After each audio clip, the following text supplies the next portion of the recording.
How to download and install uTorrent on Windows.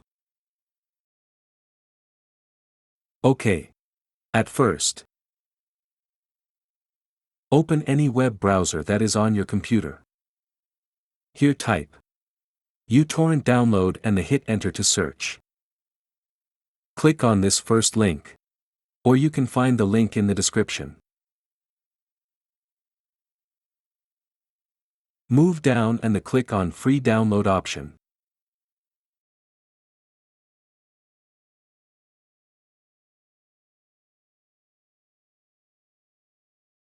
The software will start to download. After that, click to open the folder. Double-click to open the setup.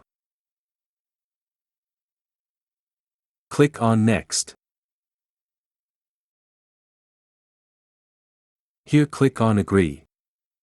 Move this side and then click on Decline. Here choose your option that you would like, and then click on Next. Again, click on Next. Now the software will start to install. Done. Installation complete. Now here click on Finish. After the installation, the software will open up.